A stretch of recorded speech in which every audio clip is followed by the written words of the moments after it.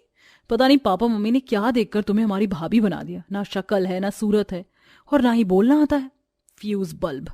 By the way, हम चारों birthday party में जा रही हैं। चारों कजरी को मुंह ऐड कर जाने लगती हैं। तभी चंचल की सैंडल मुड़ जाती है और वह सीढ़ी से गिरते गिरते नीचे आ जाती है। माँ, मेरा पैर। बहुत दर्द हो रहा है। घबराओ मत ननद जी, चलो हमारे साथ। कजरी बिना वक्त गवाए उसे अस्पताल लाती है, जिसमें कि एक्सरे में यह पता चलता है कि चंचल के पैर की हड्डी टूट गई है। कजरी अपनी ननद की छुट्टी करा के घर ले आती है और वहां उसकी खूब सेवा पानी करती है। वह उसके पैरों में खूब मालिश करती है और उसका ध्यान भी रखती है, जिसे देखकर चंचल के साथ बाकी उसकी तीनों बहनों को भी अपने किए का पछतावा होता है। देखना ननद जी, बस थोड़े दिन में तुम्हारा पैर एकदम टनाटन हो जाएगा और फिर से तुम मॉडल बनकर पूरे घर में घूमना, ठीक बा? चंचल की आंखों में आंसू आ जाते हैं। भाभी, आई एम सॉरी, मुझे माफ कर दो, मैं बहुत गिल्टी हूँ। हम चारों ने आपको हमेशा अपने गोरेपन का घमंड दिखाया, आपको काले रंग के लिए कोसते रहे। आपको कितना बुरा लगता होगा ना? हाँ, बुरा तो लगता था, काहे कि हम भी हैं तो इंसान ही, हमको भी अपनों का प्यार चाहिए। ये कहते कहते कजरी फूट फूट कर रोने लगती है। तभी चारों उसके आंसू पोंछती हैं। वी आर सॉरी भाभी, हमने आपका बहुत दिल दुखाया, but you are nice guy. का गाय? पर हम तो तुम चारों की भाभी हैं, फिर हमको गाय भैंसिया काहे बना रही हैं? भाभी, नाइस गाय का मतलब अच्छा इंसान होता है। हाँ, तब ठीक है। इसके बाद चारों अपनी काली भाभी के साथ मिलजुल कर रहने लगती हैं। फिर एक दिन, यार कजरी भाभी, हम चारों के लिए कितना कुछ करती हैं, हमें भी उनके लिए कुछ करना चाहिए। पर सबसे जरूरी है भाभी का लुक चेंज करना। मैंने देखा है वो भी सुंदर लगना चाहती हैं। चारों उसे अपने कमरे में लेकर आती हैं। अरे कहाँ लेकर जा रही हो ननद जी? भाभी यहाँ बैठो, अब आपकी चारों नंद आपका लुक चेंज करने वाली हैं, ताकि हमारी भाभी सबसे खूबसूरत लगे। इसके बाद चारों उसका मैनिक्योर पेडिक्योर करती हैं और फिर मेकअप करती हैं। वहीं दो उसके बाल बनाती हैं। इस तरह चारों गोरी ननद अपनी काली भाभी को पूरी तरह चेंज कर देती हैं। अपने बदले चेहरे को देखकर कजरी भी बहुत खुश होती है और आखिरकार चारों ननद अपनी भाभी के लिए अपने बर्ताव को हमेशा के लिए बदल देती हैं और अपनी भाभी का लैंग्वेज भी सुधारती हैं।